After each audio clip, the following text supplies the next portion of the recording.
Bien.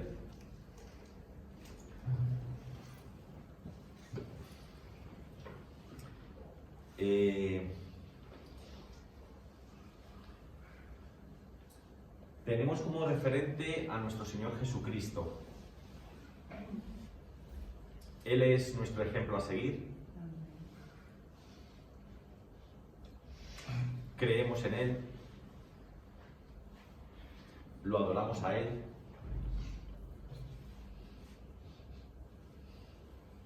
Creo que Dios está interesado en una relación íntima con cada uno de sus hijos.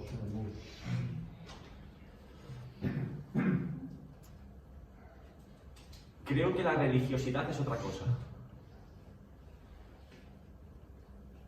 Y sin querer atacarla frontalmente, pero no soy muy amigo de muchas cosas que nos dan cierta seguridad, pero que creo que están alejados de las cosas de Dios. Digo porque hay cosas que la religión va estableciendo y el ser humano se aferra a ellas. Y muchas veces nos impide el hecho de conocernos a nosotros mismos. Y creo que es importante ese ejercicio de introspección, ese mirar lo más profundo que hay en cada uno de nosotros, para que podamos lidiar con las cosas que cada uno de nosotros tiene, con las luchas. Ya en esta serie hemos visto dos palabras complicadas: debilidad y tristeza. No son palabras novedosas, aunque es cierto que en una comunidad de fe no se suele hablar mucho de ello. Hoy vamos a hablar de una palabra un tanto oscura, y esa palabra es muerte. La muerte.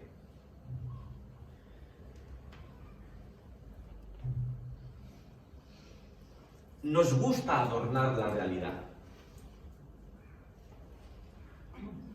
Y muchas veces podemos decir afirmaciones con las que estoy de acuerdo, pero hay que verlas en su perspectiva, ¿no? Que si la muerte es ganancia, hay que entender por qué lo dijo el apóstol Pablo. Porque yo creo que nadie se quiere morir. Yo creo que quien más y quien menos quiere ver crecer a sus hijos, a sus nietos, disfrutar de los regalos que la vida te da, que Dios te da. Podemos decir que la muerte es lo que antecede, lo que precede a la resurrección. Que necesitamos morir para vivir. Y ya he dicho que puedo estar de acuerdo, o estoy de acuerdo en esas afirmaciones. Pero la palabra en sí es un tanto oscura. Muerte.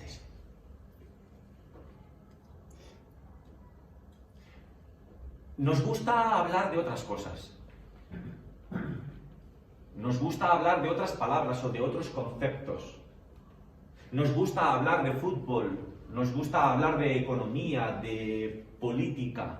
Nos gusta hablar de la serie de moda o de la película que está de estreno en el cine. No lo sé, cada uno de sus cosas. Pero hay ciertas conversaciones que no solemos mantener. Hay ciertas cosas que se quedan para nosotros. Y muchas veces, por no expresarlas, por no comentarlas, pues traen angustia a nuestras vidas.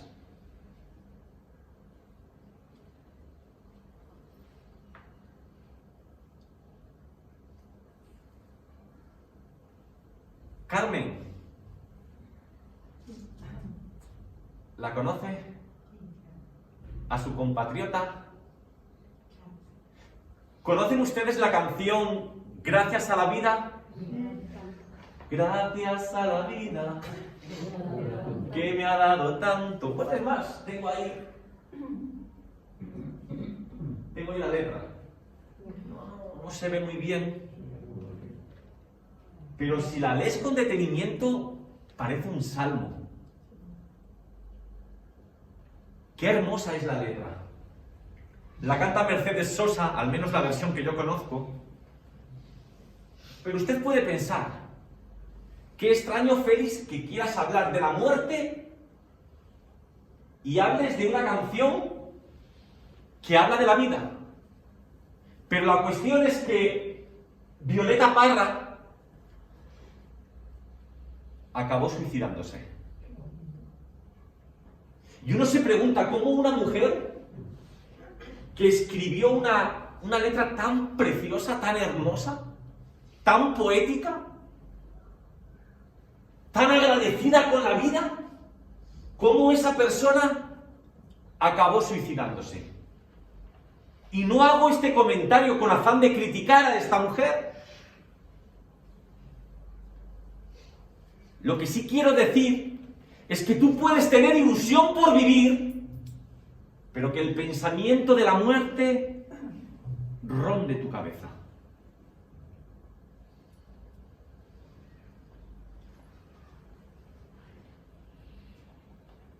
Puedes pensar en la muerte aun teniendo una vida estable, aun teniendo una vida acomodada. Es más, en un círculo así más cercano a nosotros, incluso teniendo un buen ministerio, una iglesia establecida. Últimamente hemos leído, hemos escuchado acerca de pastores que se han suicidado.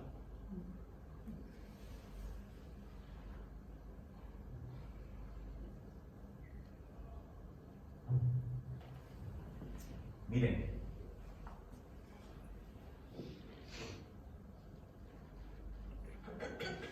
en esta vida tenemos pocas certezas, Araceli.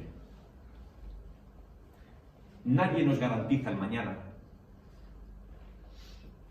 No tenemos el trabajo garantizado de aquí a un año.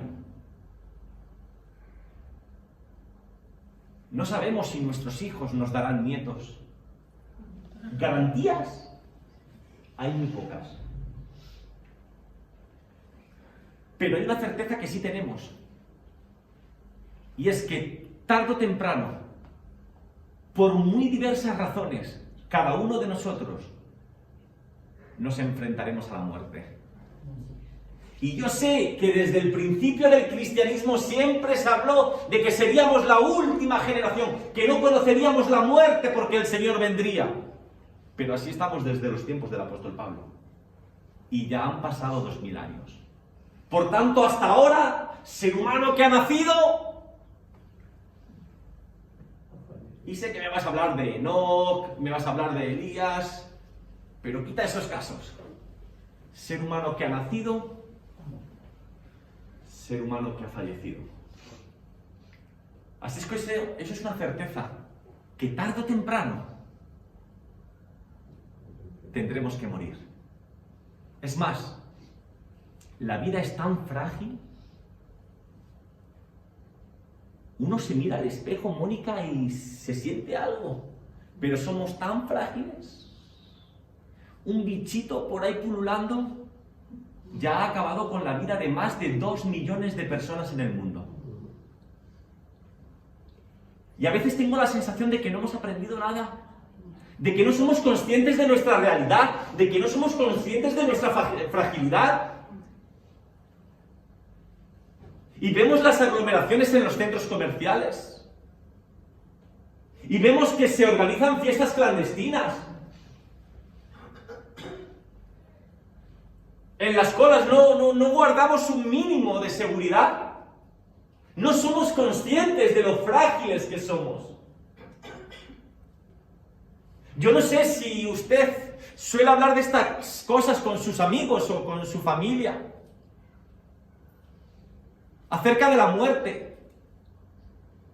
Miren, con Noelia no por razones obvias. Y eso ya que se me va haciendo una mujer y tiene 15 años.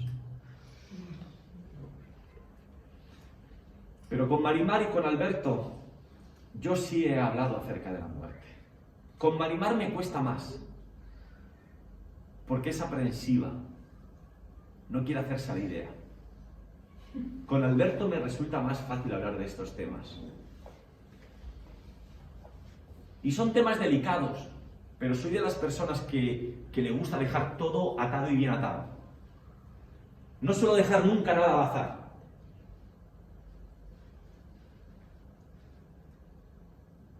Y lo he hablado con él, de que evidentemente no quiero, pero ¿y si pasa algo? No somos finitos. Puede surgir cualquier cosa.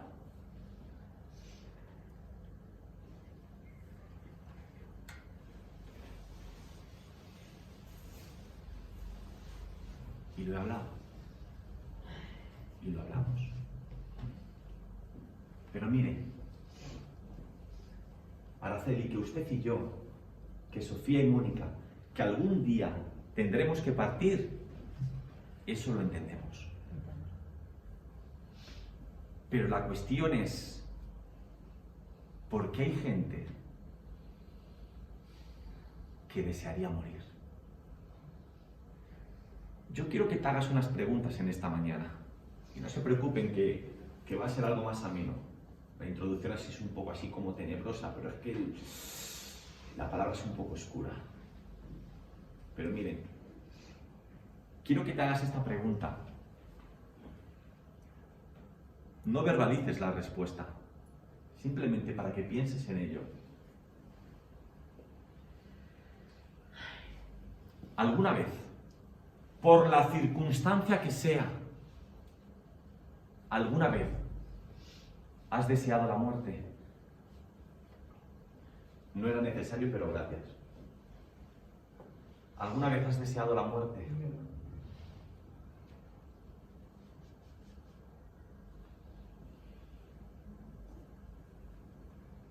¿Te ha sucedido en más de una ocasión? Si así fue. Y la última pregunta sería, tal vez, estos últimos tiempos, ¿esa idea ha rondado tu cabeza? Porque les voy a decir algo, como comentaba antes Guadalupe, que tú y yo tendremos que enfrentarnos a la muerte. Eso es así. Si el Señor no viene antes, eso será así. Y será debido a un infarto, será debido al cáncer, será debido a cualquier cosa. Pero todos moriremos. Pero la cuestión, como yo les decía, es ¿por qué alguien desearía morir? Y cuando planteo esta pregunta me imagino un montón de realidades.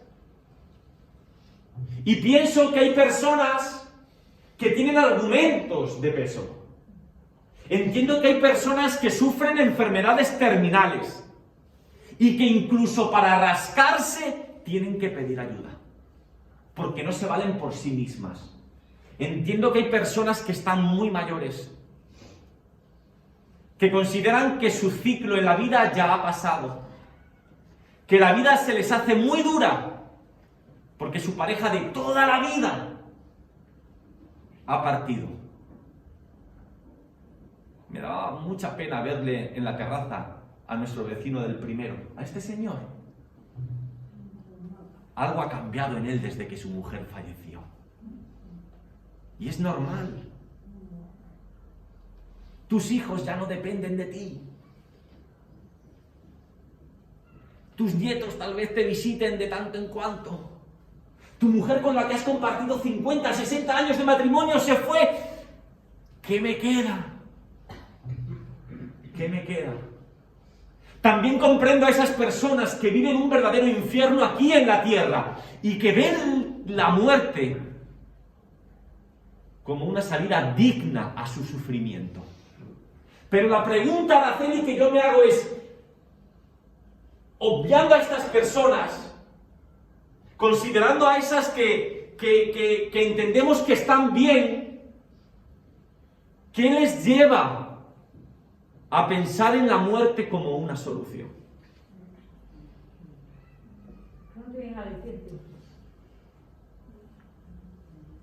Gracias. Porque hay veces que no es que tú no tengas la voluntad de seguir respirando, es que el sinsentido se ha alojado en tu casa y no tiene la intención de marcharse. Cada día es una copia del anterior.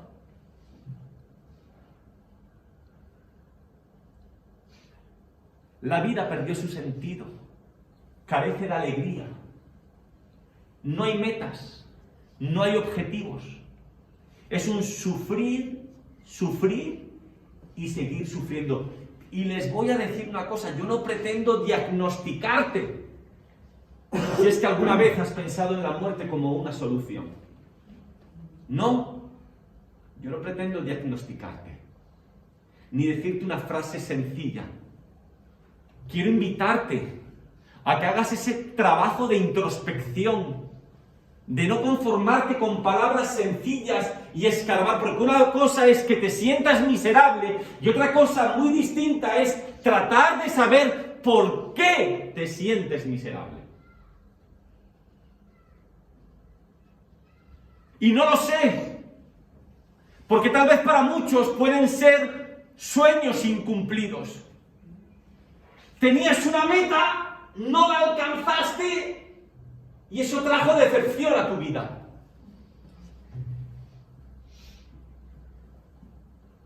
Tal vez ya es un cúmulo de circunstancias y una cosa que sale mal y otra que sale mal y cuando parece que te vas a recuperar otra cosa que viene peor y peor y llega un momento en que a uno le faltan las fuerzas para seguir viviendo.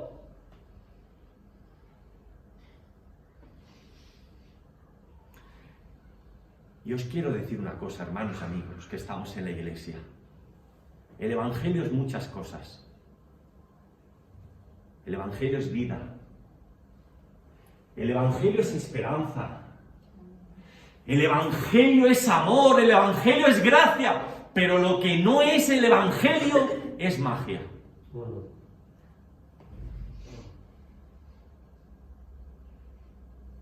El Evangelio es magia. Hay cosas que con una oración no se solucionan. Que no se trata de ir y buscar al pastor cual, en la iglesia tal, o en el canal de YouTube, para que me diga la palabra justa que yo necesito. O vaya y que me imponga las manos. Porque hay muchas veces que probamos todas las cosas y cuando no funcionan, te sientes fatal. Te sientes muy mal. Entonces no oramos. No, yo no he dicho eso. La oración, claro que puede traer paz a tu corazón. Pero no una oración, sino una vida de oración. La vida de oración sí que puede traer paz a tu corazón. Y con esto no te estoy diciendo que tengas que estar 24 horas al día arrodillado. Porque hay muchas formas de orar, hay muchas formas de practicar la oración. Es más, no sé si lo sabes, pero hay oraciones que por contener no contienen ni palabras. Hay muchos tipos de oración. Tampoco la cosa consiste en repetir ciertos mantras como este sentir ya se nos va. No. Las cosas a veces son mucho más profundas. Y tenemos que tener la valentía de estudiar por qué nos sentimos así, de valorar por qué nos sentimos así.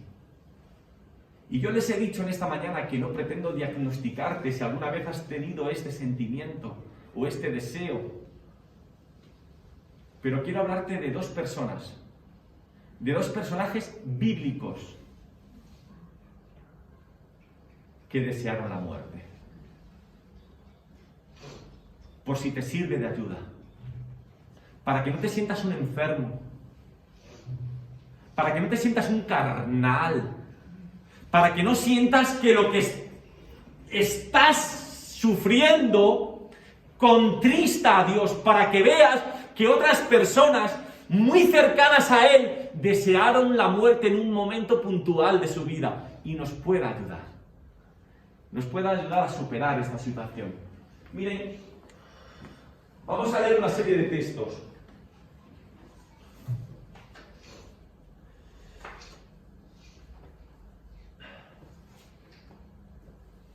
Del primer personaje que os quiero hablar es de Elías. De Elías.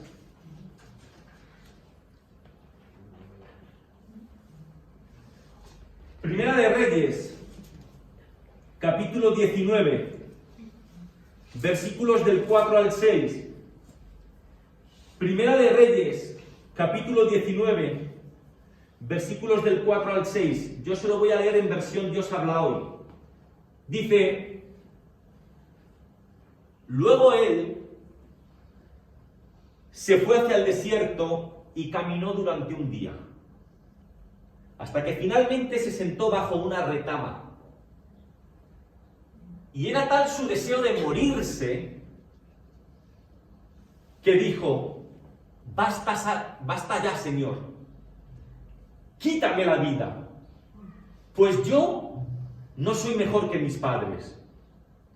Y se acostó allí bajo la retama y se quedó dormido. Pero un ángel llegó y tocándole le dijo: levántate y come. Elías miró a su alrededor y vio que cerca de su cabecera había una torta cocida sobre las brasas y una jarra de agua.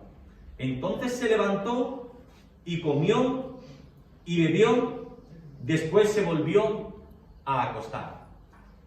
Miren, hermanos, Elías es uno de los héroes del Antiguo Testamento. Elías fue el profeta de la sequía. Elías fue el profeta que se cargó a los profetas de Baal. Y les digo una cosa, ahí a Elías se le fue un poco la mano. Sí, yo entiendo que eran otros tiempos, pero me gustaría que usted leyera con detenimiento la historia para que se dé cuenta de que Dios nunca le pidió a Elías que hiciera eso. Pero él lo hizo. La cuestión es que siente miedo por la amenaza de Jezabel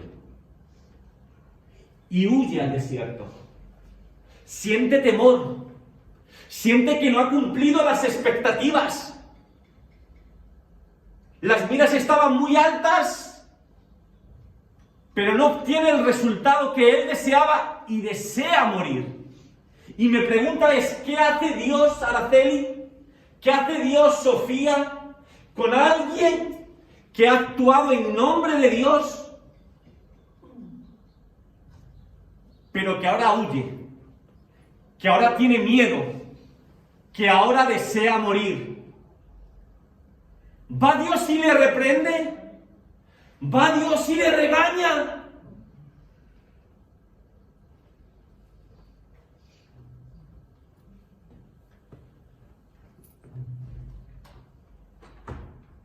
Dios envía a un mensajero, porque esa es la traducción de la palabra original. Dios envía a un mensajero para que le dé de comer, para que recobre las fuerzas y pueda seguir con su vida. Si alguna vez has sentido el deseo de morir o la idea te ha rondado la cabeza, Dios no quiere regañarte, ni confrontarte, ni decirte es que eres un carnal. Dios está para darte el alimento que necesitas en este momento para que puedas recobrar tus fuerzas y seguir adelante con tu vida. Así actúa Dios. Otro ejemplo, Jonás. Les voy a leer dos textos. Están en el mismo capítulo. El primero se encuentra en el capítulo 4, versículos 3 y 4. La misma versión Dios habla hoy. Jonás 4, 3, 4 dice: por eso, Señor, te ruego que me quites la vida. Más me vale morir que seguir viviendo. Pero el Señor le contestó: ¿te parece bien enojarte así? Más adelante, versículos 7 y 8. Pero al amanecer del día siguiente, Dios dispuso que un gusano picara el ricino. Si lo lees en la versión Reina Valera, podrá calabacera. Y este se secó. Cuando el sol salió, Dios dispuso que soplara un viento caliente del este, y como el sol le daba a Jonás directamente en la cabeza, él sintió que se desmayaba y quería morirse. Más me vale morir que seguir viviendo, decía. 2 veces. Hasta 2 veces. Jonás desea la muerte. Les explico las escenas por separado. En primer lugar, Jonás es el vocero de Dios. Jonás es el primer predicador que conozco que quiere que su mensaje no tenga éxito. Él va a predicar algo, pero no quiere que la cosa funcione. Es más, si usted lee la historia con detenimiento, se darán cuenta de que él no va diciendo: por favor, arrepiéntanse. Él va diciendo: el Señor va a destruir esta ciudad en 40 días. Él no quiere tener éxito. Pero Dios sí. ¿Por qué Dios anunciaría eso a los ninivitas? ¿Por qué? ¿Qué pretendía Dios con ese anuncio por parte de su profeta? Que se arrepintieran.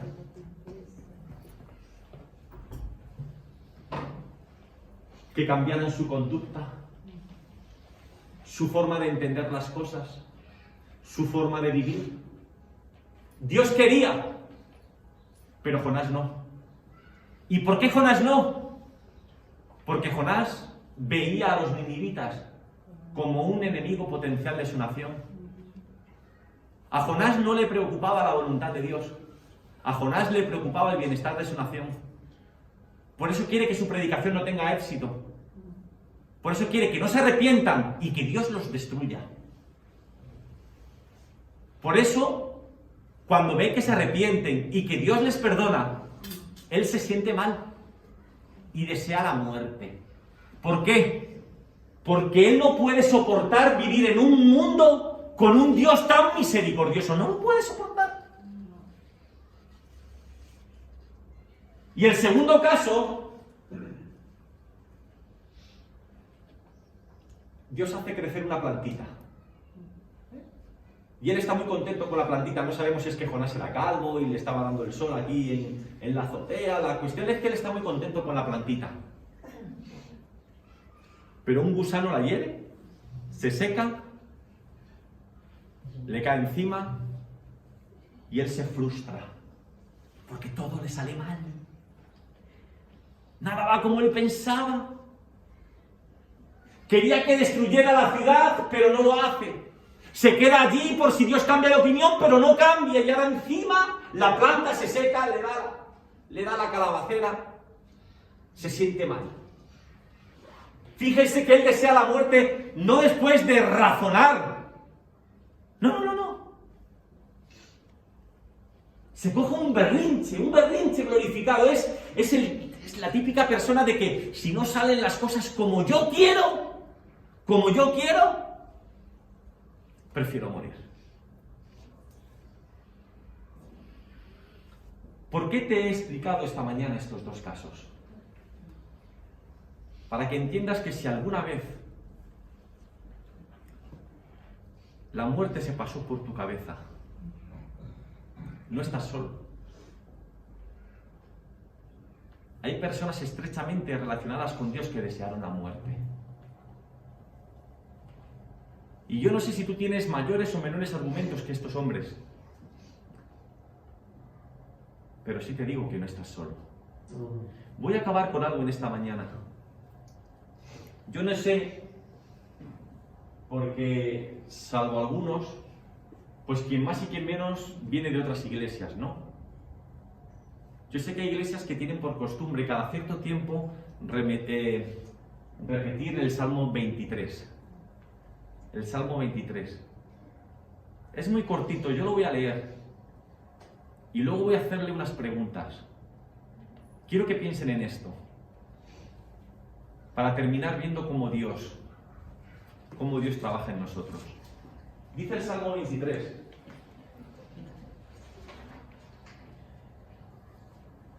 ¿Estamos? Dice, el Señor es mi pastor. Nada me faltará. En lugares de delicados pastos me hará descansar. Junto a aguas de reposo me pastoreará. Confortará mi alma. Me guiará por sendas de justicia por amor de su nombre. Aunque ande en valle de sombra de muerte, no temeré mal alguno, porque tú estarás conmigo. Tu vara y tu callado me infundirán aliento. Aderezas mesa delante de mí en presencia de mis angustiadores. Unges mi cabeza con aceite. Mi copa está rebosando. Ciertamente el bien y la misericordia me seguirán todos los días de mi vida. Y en la casa de Jehová moraré por largos días. Ahora, mientras leía el Salmo, recordaba la cantidad de palabras que cuando era pequeño no entendía. Lo leíamos o lo cantábamos en la iglesia, pero había un montón de palabras que yo no entendía. Eso de aderezas mesa. Y yo con mi mentalidad de niño yo pensaba que no sé, que había una mesa y alguien estaba por ahí echando ketchup y mostaza. Y había un montón de palabras que no. Había un montón de palabras que yo no entendía. Aderezas mesa, ¿qué es eso de aderezas mesa? Pero bueno, hermanos, miren. Les hago una pregunta. ¿Cómo comienza el Salmo?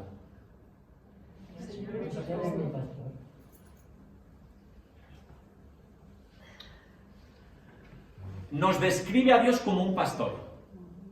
Como un pastor que cuida de sus ovejas, proporcionando verdes pastos y aguas abundantes. ¿Cómo termina el Salmo?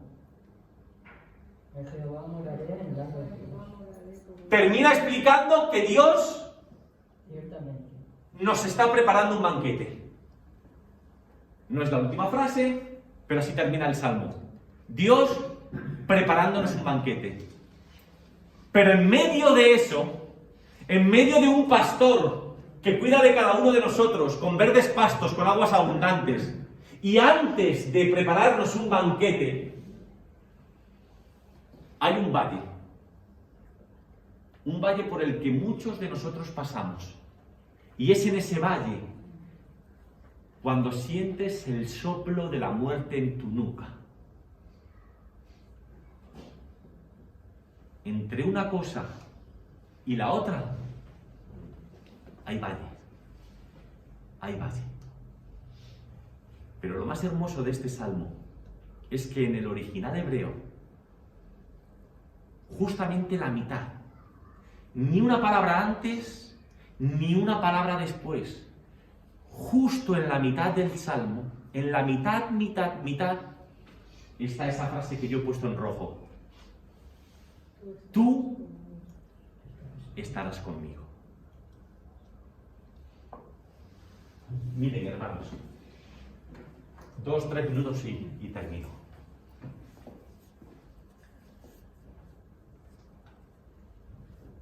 Esta palabra es para aquellos de ustedes que lo han pasado mal o que lo están pasando mal. Para aquellos que no nos atrevemos a verbalizarlo, porque va a dar la sensación de que no somos lo suficientemente espirituales. Porque vamos a dar la imagen de que estamos fallándole a Dios, de que deberíamos de estar a otro nivel. Nos sentimos sucios y pensamos que tal vez obtendremos una represalia por parte de Dios. Y yo les he mostrado cómo Él trabajó con Jonás y cómo trabajó con Elías. Dios nunca nos abandona. Dios nunca nos deja. Cuando estás en el pozo más profundo de tu vida, cuando estás en el lugar más oscuro, sin ningún atisbo de luz, cuando todo perdió sentido, en ese momento puedes tener la convicción de que Dios está contigo. Y les digo,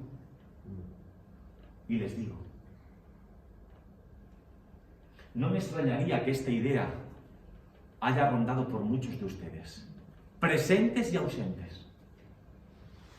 Y no es hurgar en la herida. Pero aquí tenemos a una hermana que en poco más de un año ha perdido una hija.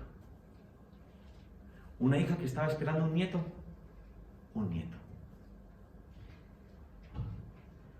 Y ahora ha perdido el marido. Y tenemos a otra hermana que ha perdido 2 hijos, que otra ha enfermado de cáncer, que sufrió violencia de género. Tenemos a hermanos con fuertes depresiones, con ansiedades. Tenemos personas que me imagino que en algún momento, no les estoy hablando del suicidio, el simple hecho de la idea de la muerte les ha rondado la cabeza. No voy a decir quién, pero alguien me escribía en esta mañana, hablándome de la imposibilidad de venir, pero que quería escuchar la predicación, porque muchas veces ha tenido ese sentimiento, ese pensamiento. Para las personas que alguna vez hayáis pensado así, simplemente deciros que estamos aquí para vosotros.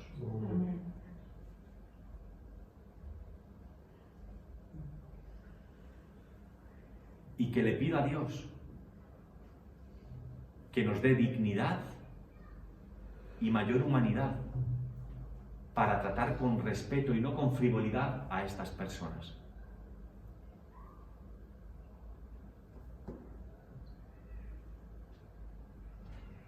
Nos gusta confrontar, pero muchas veces estas personas lo único que necesitan es un abrazo. Amén.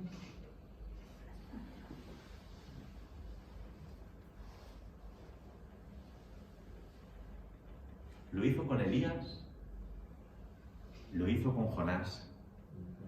En el Salmo 23 promete que Él estará con nosotros en nuestros peores valles. Es nuestra obligación como cristianos. Yo no quería hablar hoy de suicidio, pero las últimas, las más recientes estadísticas dicen que 10 personas cada día se suicidan. Ayer, 10. Hoy, 10. Mañana, 10.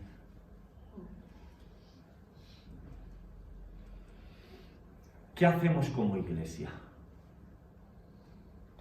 ¿Aumentar la carga sobre estas personas? ¿O acompañarlas en el proceso? Yo hay cosas que no entiendo. Y trato de entenderlas. Pero el hecho de que no las entienda no significa que algunas no tengan su razón de ser. Pero hay cosas que me parecen súper injustas. Súper injustas. Usted lo sabe, hermana Guadalupe. ¿Alguna vez la he sermoneado? No sé qué decirla. No sé qué decirla.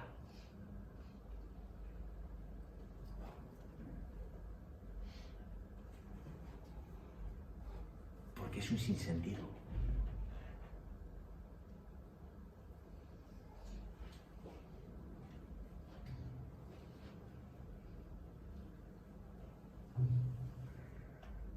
que sí sé, es que podemos ser más espirituales si tenemos más humanidad y si realmente nos preocupamos por esas personas. Que podamos crear un ambiente en esta comunidad en que las personas puedan expresar sus sentimientos sin temor a ser señalados, no señalizados, señalados. Porque cuántas cosas nos callamos los cristianos, cuántos temores escondemos los cristianos. Y si lo hacemos, es porque no hemos sido capaces de crear un lugar, un clima en el que la gente pueda sentirse cómoda hablando de lo que le hace daño, de lo que le preocupa, de lo que le desalienta. ¿Ustedes creen que Guadalupe o Sofía se merecen que yo me acercara a ellas en esta mañana y estamos en victoria?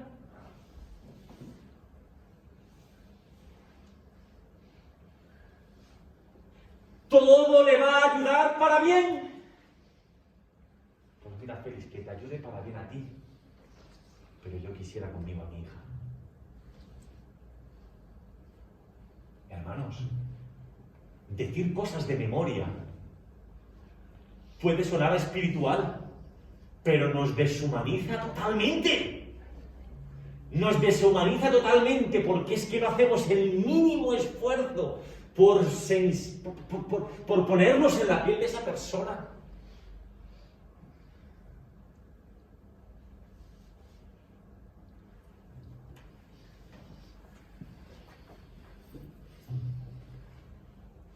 Y yo sé que lo hacemos sin mala intención, porque cuántas veces hacemos cosas con la mejor de las intenciones, pero añadimos más pesar, más dolor. Por eso yo les digo, Guadalupe, gracias. Gracias porque últimamente usted quisiera estar en otros sitios, pero no aquí. Y eso no le hace una mala cristiana.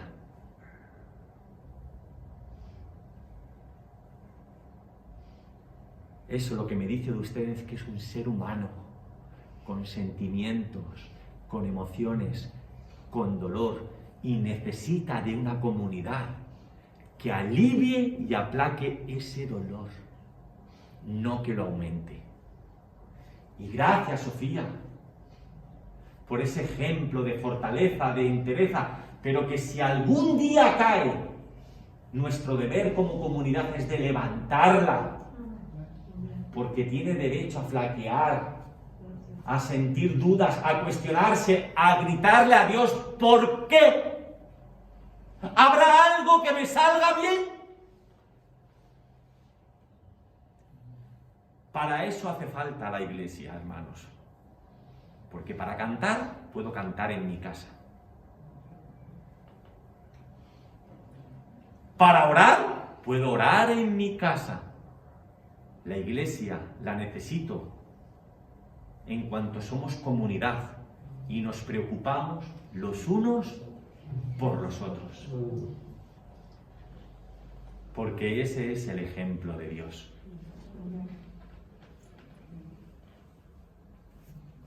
Mónica, ¿Dios pudo decirle a Elías, ¿acaso yo te mandé que acabaras con los profetas de Baal? Yo no.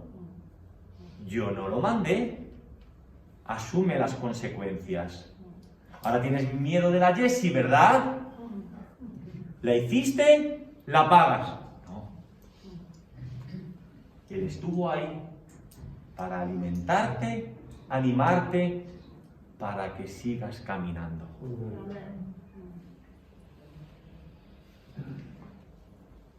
Yo no digo, y termino, que las cosas a partir de ahora van a ser mejor. Sí le digo, Guadalupe, sí le digo, Sofía, sí le digo a esos hermanos con depresión, sí le digo a esos hermanos que han tenido este sentimiento alguna vez, este pensamiento, que Dios va a estar contigo. Amén. Que Dios le bendiga.